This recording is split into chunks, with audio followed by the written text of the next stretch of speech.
નમસ્કાર, good morning. હું શાહીન, આપ જોઈ રહ્યા છો સ્પાર્ક ટુડે ન્યૂઝ. મોર્નિંગની શરૂઆત કરી ન્યૂઝપેપરથી. તો નજર કરી ગુજરાત સમાચારની આજની મુખ્ય હેડલાઇન્સ પર. અમેરિકાના 104% સામે 84% ટેરિફ નાખવો ભારે પડ્યો. ટ્રમ્પે ચીન પર ટેરિફ વધારી 125% કર્યો. ભારત સહિતના દેશોને હાશ, ટેરિફ પર 90 દિવસની બ્રેક. રાણા હેડલીએ મુંબઈમાં હુમલાનું કાવતરું ઘડેલું. તહવ્વુર રાણાને આજે ભારત લવાશે. દિલ્હી મુંબઈમાં જેલની કોટડી તૈયાર. પુરુષ અધિકારી દ્વારા કપડાં ઉતરાવી તપાસ, અમાનવીય વર્તન. અમેરિકન એરપોર્ટ પર ભારતીય મહિલાની 8 કલાક અટકાયત. નકલી નોટો છાપવાનું આંતરરાજ્ય કૌભાંડ. ગુજરાત, રાજસ્થાન અને તેલંગાણામાં નકલી નોટો છાપી બજારમાં ફરતી કરી. માંજલપુરના અમરજ્યોત કોમ્પ્લેક્સ પાસે કેબલની કામગીરી વખતે ગેસ લીકેજ થતા ભીષણ આગ. 5 દુકાનો, મકાન અને 6 વાહનો લપેટમાં. હીટવેવના કારણે વિદ્યાર્થીઓની હાલત કફોડી. ડીઈઓ કચેરીએ સ્કૂલોના સમયમાં ફેરફાર કરવાની આચાર્યોને સત્તા આપી. અમદાવાદમાં નવકાર મહામંત્રના સામૂહિક જાપનો ફિયાસ્કો. ધાર્મિક કાર્યક્રમને રાજકીય સ્વરૂપ આપી દેવાથી મૂળ હેતુ જળવાયો નહીં. હવે નજર કરી દિવ્યા ભાસ્કર ન્યૂઝપેપરની મુખ્ય હેડલાઇન્સ પર. ટેરિફ વોર હવે દુનિયાની 2 મોટી ઇકોનોમી પર કેન્દ્રિત થવા લાગી. ચીનનો વળતો વાર. અમેરિકા પર ટેરિફ 34%થી વધારીને 84% કર્યો. અમેરિકા સાથે ટેરિફ વોર વચ્ચે આરબીઆઈનો નિર્ણય. રેપો રેટમાં ફરી 25 બીપીએસનો ઘટાડો. હોમ ઓટો લોન ફરીથી સસ્તી થશે. 30 વર્ષ પછી ગુજરાતમાં કોંગ્રેસને સત્તા અપાવવા અધિવેશનમાં ઠરાવ. કોંગ્રેસની સરકાર આવશે તો 50% અનામતની દિવાલ તોડીશું. અમદાવાદમાં રાહુલનું એલાન. ભારતનો સૌથી મોટો ફાઇટર જેટ સોદો. ભારત ₹64,000 કરોડમાં ફ્રાન્સ પાસેથી 26 મરીન રાફેલ ખરીદશે. ગુજરાત મેડિકલ સર્વિસીસ કોર્પોરેશન લિમિટેડની 3 મહિનામાં મળેલી 5 બોર્ડ બેઠકમાં નિર્ણય. 3 વર્ષમાં 5 કંપની પર પ્રતિબંધ બાદ ફરી દવા ખરીદવા નિર્ણય. છીડા પકડાતા પુનઃ પ્રતિબંધ. સિરસા પહોંચતા જ કહ્યું, ફરી ભક્તોની સેવામાં હાજર. દુષ્કર્મી રામ રહીમ 21 દિવસના ફ્લો પર 13મી વખત જેલમાંથી બહાર આવી ગયો. વિશ્વામિત્રી પ્રોજેક્ટમાં પ્રિવેન્ટિવ વિજિલન્સ કરાશે. સરકારે 4 અધિકારીની નિમણૂક કરી. અમદાવાદના ભાજપના કાર્યકરની થાર પરથી બ્લેક ફિલ્મ હટાવી દંડ ફટકારાયો. હવે નજર કરી ગુજરાત મિત્ર ન્યૂઝપેપરની મુખ્ય હેડલાઇન્સ પર. ચીનનો વળતો પ્રહાર. અમેરિકાની આયાત પર ટેરિફ વધારીને 84% કરી. મુંબઈ હુમલાના આરોપી તહવ્વુર રાણાને ટૂંક સમયમાં ભારતને સોંપવામાં આવશે. સૂત્રો દ્વારા મળતી માહિતી અનુસાર આરબીઆઈએ રેપો રેટ 5% ઘટાડ્યો. હોમ ઓટો લોન સસ્તી થશે. ભારત નૌકાદળ માટે ફ્રાન્સ પાસેથી 26 રાફેલ ફાઇટર જેટ ખરીદશે. રશિયાએ 9 મેના રોજ વિજય દિવસ પરેડ માટે પીએમ મોદીને આમંત્રણ આપ્યું. બ્રિટનમાં અકસ્માત કરી ભાગતી કારનો પીછો કરતી વખતે 5 પોલીસ વાહનો અથડાયા. ઇન્ડોનેશિયામાં એક શખ્સે ગૂગલ મેપને અનુસરીને એક અધૂરા પુલ પરથી BMW કાર કુદાવી. માંજલપુરમાં ખાનગી કંપનીના કેબલિંગ વખતે આગ. 5 દુકાનો અને 10 મકાનોને અસર થઈ.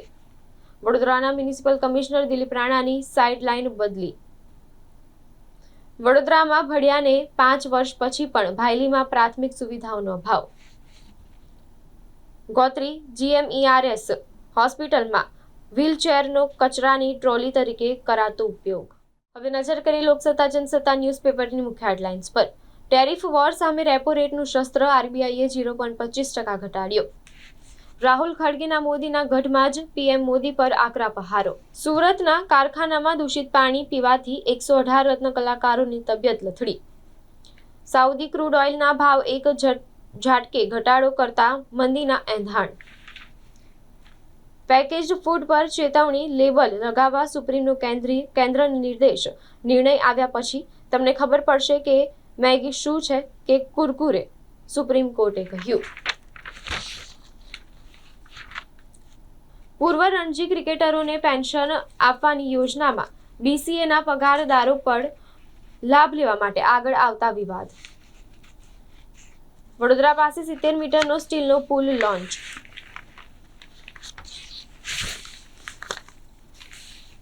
રાજ જેઠવાએ પાણી પુરવઠા અધિકારી સાગર મિસ્ત્રીને પાણી મુદ્દે લાફા માર્યા. વડોદરા કોર્પોરેશનના કમિશનર તરીકે અરુણ મહેશ બાબુની નિમણૂક.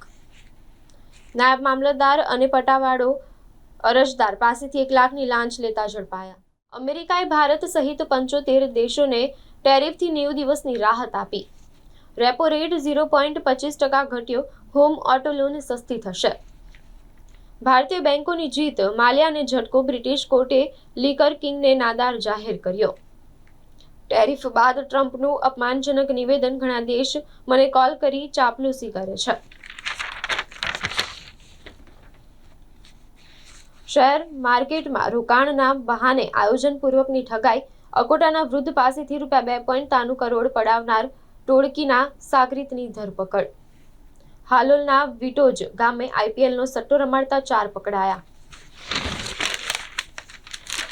શહેર પર આકાશમાંથી અંગારા વરસ્યા. 43 ડિગ્રી સાથે રેકોર્ડ બ્રેક ગરમી નોંધાઈ. મ્યુનિસિપલ કમિશનર દિલીપ રાણાની બદલી. નવા મ્યુનિસિપલ કમિશનર અરુણ મહેશ બાબુ. માંજલપુરમાં ભીષણ આગ. 4 દુકાનો સળગી. મહિલા સહિત 5 દાઝ્યા. હવે નજર કરી ગુજરાતની અસ્મિતા ન્યૂઝપેપરની મુખ્ય હેડલાઇન્સ પર. આરબીઆઈએ રેપો રેટમાં 0.25%નો ઘટાડો કર્યો. કાળઝાળ ગરમીમાં ગરીબોમાં ભોજનનું વિતરણ. બિહારના મંત્રીનો વિડીયો વાયરલ થયો. દિલ્હી સહિત 8 રાજ્યોમાં હીટ વેવનું યલો એલર્ટ. અમદાવાદમાં હપ્તા ચઢેલું ઘર. ભાડુઆતને 3 વર્ષ માટે ગીરવે આપીને મકાન માલિક ફરાર થયો. અમદાવાદમાં તોફાની તત્વો પર કાનૂની સંકજો. જામીનની શરતો ભંગ કરતા કોર્ટે દંડ ફટકાર્યો. અમદાવાદમાં આરોગ્ય પરિવાર કલ્યાણ વિભાગના અધિક સચિવના નામે લાંચ માંગતો વચેટિયો ઝડપાયો. અગનજવાડા પર શેકાયો ગુજરાત. 7 જિલ્લામાં ઓરેન્જ એલર્ટ. 2માં તો યલો. 13 શહેરમાં 40 ડિગ્રીને પાર.